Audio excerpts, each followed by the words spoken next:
다 같이 함께 한 목소리로 읽겠습니다. 그때에 예수께서 성령에게 이끌리어 바귀에게 시험을 받으러 광야로 가사 40일을 밤낮으로 금식하신 후에 줄이신지라. 시험하는 자가 예수께 나와서 이르되 내가 만일 하나님의 아들이거든 명하여 이 돌들로 떡덩이가 되게 하라. 예수께서 대답하여 이르시되 기록되었으되 사람이 떡으로만 살 것이 아니요 하나님의 입으로부터 나오는 모든 말씀으로 살 것이니라 하였느니라 하시니, 이에 마귀가 예수를 거룩한 성으로 데려다가 성전 꼭대기에 세우고 이르되 내가 만일 하나님의 아들이거든 뛰어내리라. 기록되었으되 그가 너를 위하여 그의 사자들을 명하시리니 그들이 손으로 너를 받들어 발이 돌에 부딪히지 않게 하리로다 하였느니라. 예수께서 이르시되 또 기록되었으되 주 너의 하나님을 시험하지 말라 하였느니라 하시니, 마귀가 또 그를 데리고 지극히 높은 산으로 가서 천하 만국과 그 영광을 보여 이르되 만일 내게 엎드려 경배하면 이 모든 것을 내게 주리라. 이에 예수께서 말씀하시되 사단아 물러가라. 기록되었으되 주 너의 하나님께 경배하고 다만 그를 섬기라 하였느니라. 이에 마귀는 예수를 떠나고 천사들이 나와서 수종드니라. 아멘. 오늘도 하나님의 은혜가 여러분에게 가득하기를 바랍니다. 오늘도 온라인상에서 함께 예배하는 우리 김정남 권사님, 하나님 한 주간도 함께 해주세요 라고 기도하셨고, 우리 곽순우 권사님 주님 말씀 듣고 깨닫게 하여 주옵소서 라고 기도하시고, 또 정현호 장로님 한 주간을 말씀으로 시작하게 됨을 감사합니다. 그리고 김곽식 장로님 아멘으로 함께 해주셨습니다. 우리 두 분 장로님, 두 분 권사님 날마다 주의 말씀 안에서 승리하며 나아갈 수 있기를 바라고요. 그리고 이외에도 함께 올려주지 않으신 우리 분들도 하나님의 은혜와 사랑이 여러분에게 가득하기를 바랍니다. 지금 인터넷 뉴스를 통해서 여러분들이 많이 접하고 있는 사건 중에 하나가 안산에 있는 구막교회라는 오모 씨에 대한 이야기입니다. 사실 뉴스나 이게 매스컴에서는 목사라고 이야기를 하지만은 이 사람은 2000년에 이미 순복음에서 제명이 된 사람입니다. 그러니까 더 이상 이 사람은 목사가 아니죠. 이미 목사로서의 자질이 없다 해서 제명이 되었기 때문에 이 목사가 아닌데도 불구하고 이 사람이 목사의 이름으로 교회를 운영을 하고 그리고 성착취를 시작하고 그리고 엄청난 재산을 불리고 그래서 뭐 집이 몇 채가 되고 고급 승용차가 몇 채가 되고 아이들을 어릴 때부터 착취를 하고 노예처럼 해서 하루에 뭐 40만 원 이상 헌금하지 않으면 때리고 폭력을 행하고 뭐 그랬다고 그래요. 그렇게 해서 이 사람이 그 재산을 불려 나가는 그러한 일들을 행하게 되었는데 사기꾼이기도 하죠. 거짓으로 목사 행세를 한 사기꾼임에도 불구하고 매스컴에서는 목사가 이렇게 했다라고 이야기를 하고 있습니다. 참 문제이기도 합니다. 이렇게 목회자들에게 있어서 많은 늘 유혹이 있습니다. 이 사람은 자기가 다윗의 영을 받았다. 그래서 이름도 개명을 했다 그래요. 다윗이라고, 오 다윗 뭐 이렇게 해놔봐요. 그렇게 해서 많은 사람들을 미혹하게 하고 수많은 사람들의 재산을 빼앗기도 하고 그러면서 자기의 재산을 불려나갔던 그러한 사람입니다. 오늘 성경에 보면 예수님의 시험 사건을 우리는 기록하고 있습니다. 예수님께서 이 시험을 당하는 그때의 상황은 어떠했는가? 1절에 보면 그때라고 이야기하는데 여기서 그때라는 말은 세례 요한에게 세례를 받은 그때라는 말입니다. 예수님께서 세례 요한을 통해서 세례를 받으셨을 때, 물 세례를 받으셨을 때 하늘에서 비둘기 같이 성령이 임하고, 그리고 하늘에서 이는 사랑하는 내 아들이라 라고 증명하셨습니다. 그리고 난 그때라는 말입니다. 성령을 받고 하늘에서 그 증인이 되어 주셨고, 그리고 이는 내 사랑하는 아들이라라는 그러한 말씀을 듣고 난 다음에 예수님께서 성령에 이끌려 마귀에게 시험을 받으러 광야로 가셨다라고 이야기를 하죠. 오늘 여기서 분명한 사건은 마귀가 예수님에게 찾아온 것이 아니라 예수님께서 성령에 이끌려서 마귀에게 시험을 받으러 갔다라고 그렇게 기록하고 있습니다. 마귀는 거짓말하는 자입니다. 마귀는 사기꾼이죠. 마귀는 거짓말하는 자, 사기꾼. 그래서 무엇이든지 거짓말해서 사람들을 미혹하게 하는 것이 바로 마귀입니다. 오늘 지금 매스컴에 나오고 있는 안산의 구마교회를 하고 있는 이 오모 씨라는 사람도 마귀와 같은 것입니다. 이게 사기꾼인 거죠. 이렇게 눈으로 드러나는 사기꾼이 있는가 하면은 그렇지 않고 끊임없이 사람들에게 이게 사기를 치도록 거짓말하도록 만드는 그러한 영이 악한 영이 있다라는 말입니다. 그래서 완전히 마귀에게 사로잡힌 사람이라고 볼 수 있는 거죠. 자, 마귀에게 시험을 받으러 광야로 갔다. 다시 말하면 이 말은 예수님께서 성령에 이끌려서 마귀와 결투를 하러 갔다라는 그런 의미인 것 같습니다. 그래서 마귀와 결투를 하러 가셨습니다. 가서 40일을 밤낮으로 금식하고 줄였다라고 이야기하죠. 이 광야는 황량한 곳입니다. 넘치는 곳이 아니죠. 물질이 풍요로운 곳이 아닙니다. 이 광야에서 성경에서는 많은 사람들이 광야에서 하나님을 만나고 광야에서 하나님의 역사를 경험하고 그렇게 일들을 행했던 것을 보게 되죠. 우리가 그 대표적인 사람 중에 하나가 모세입니다. 모세는 광야 40년의 생활을 통해서 자기 자신을 철저하게 무너뜨리고, 그리고 하나님의 말씀에 순종하는 일꾼으로 변화된 사람이 바로 모세입니다. 엘기야도 마찬가지죠. 광야에서 자기 자신을 무너뜨리고 다시 하나님 앞에 서는 사람. 세례 요한도 마찬가지입니다. 세례 요한도 광야에서 끊임없이 하나님의 복음을 선포하며 나아갔던 사람. 사울도 마찬가지죠. 예수 믿는 사람들을 때려잡으려고 다녔던 혈안이 되었던 사울이 그 예수님을 만나고 강한 빛을 다메섹 도상에서 강한 빛을 경험하고 난 다음에 광야로 갑니다. 광야에서 자기 자신을 철저하게 무너뜨리게 되고 그곳에서 다시 자기가 새롭게 변화되어서 바울로 등장하게 되죠. 그리고는 하나님의 일을 감당하게 되는 것입니다. 오늘 우리는 광야라고 하면 나쁜 것인 것처럼 생각되지만은 이 광야만큼 하나님을 만나는, 자기 자신을 죽이고 하나님을 만나는 좋은 장소가 없다라고 말할 수 있습니다. 그러니까 우리가 힘들고 어렵고 마치 인생이 광야와 같다면 이 광야는 자기 자신을 내려놓고 하나님을 만날 수 있는 절호의 기회다라고 생각하면 되는 것이죠. 오늘 예수님께서 이 광야로 내려가셔서 40일 동안 금식하셨습니다.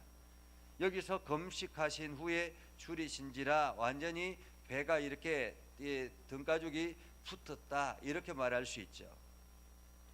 지금은 우리가 40일 금식하면 그냥 금식하지는 않잖아요. 미리 금식하기 전에 훈련을 하고, 그리고 난 다음에 금식을 하고 난 다음에도 보식을 해서 40일 동안 또다시 보식을 하고, 그래서 보통 이렇게 금식하는 40일 금식한다고 하면 대략적으로 2, 3개월 동안은 준비하고 금식하고 또 2, 3 그렇게 뒤에 보식하는 이러한 기간들을 가지는 것을 봅니다. 그런데 오늘 예수님은 그냥 성령에 이끌려서 곧바로 훈련하고 간 것이 아니라 곧바로 끌려가서 40일 동안 금식을 하게 되었습니다. 자, 금식을 하고 난 다음에 완전히 줄인 상태에서 시험하는 자가 예수님에게 찾아옵니다. 여기서 시험하는 자는 누구입니까? 마귀를 말하죠. 그렇죠? 마귀가 와서 이야기를 합니다. 예수께 나와 이르되 네가 만일 하나님의 아들이어든 명하여 이 돌들로 떡덩이가 되게 하라 라고 말합니다. 이 말은 무슨 뜻인가 하면 세상이 말하는 메시아를 증명해 봐라, 내가 메시아이면 증명해 봐라 라는 말입니다. 메시아이면 내가 하나님의 아들이거든 이 돌들로 떡덩이가 되게 하라. 하나님의 아들이면 능히 돌을 떡덩이가 될 수 있도록 만들 수 있지 않느냐라는 말입니다. 물론 예수님께서 돌을 들어서 명하여서 떡덩이가 되게 할 수도 있죠. 오늘 이 말씀은 마치 이게 예수님이 40일 금식하고 거의 환각 상태에 있는 그러한 상태에서 얼마나 많은 이게 모든 것이 다 떡덩이처럼 보여지지 않겠습니까? 이게 돌이 떡덩이처럼 보여지고 나무가 이렇게 짐승처럼 보여지고 이러한 상태가 될 수 있겠죠. 그러한 때에 지금 배가 엄청나게 굶어서 줄여 있는 상태에서 먹고 싶은 어떤 욕망이 가득 차 있는 그러한 때에 돌을 떡덩이가 되게 하라라는 그러한 속삭임이 끊임없이 예수님에게 찾아왔다라는 것입니다. 한번 해볼까 이런 생각이 들지 않겠습니까? 그런데 오늘 예수님께서 그러한 생각이 들어오자마자 곧바로 말씀을 하셨습니다.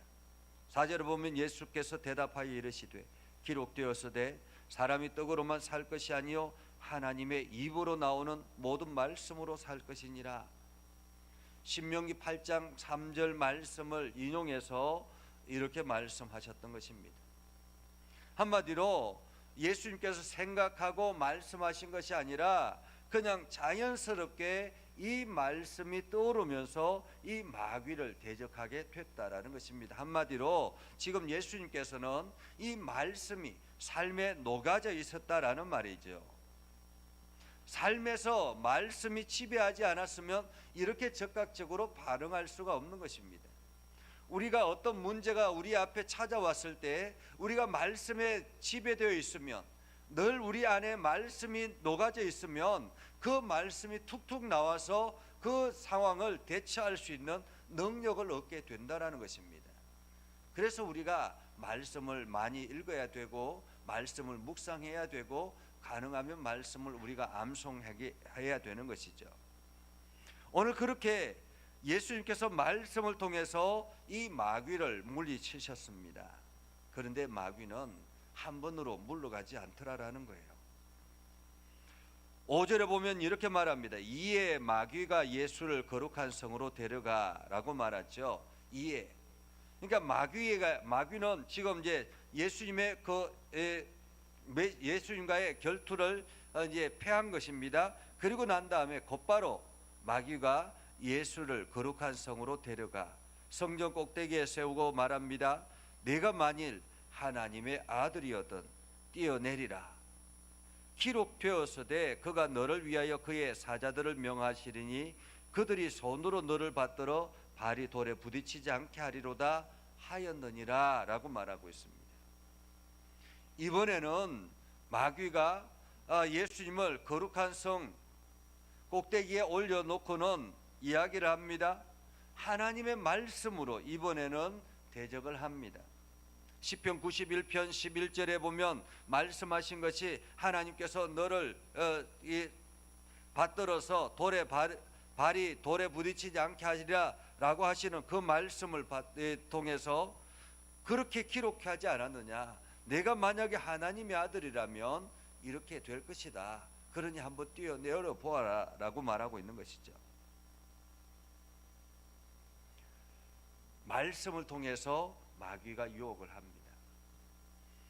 에덴 동산에서 하와를 유혹했던 것은 무엇이었습니까? 하와가 하나님의 말씀을 사단에게, 뱀에게 전해주자 뱀이 그 말씀을 이용해서 그렇지 않을 것이다 라고 이야기를 하고 오히려 되공격을 했던 것입니다. 결국에는 하와가 거기에서 말씀을 정확하게 알지 못했기 때문에 넘어지게 됐던 거죠.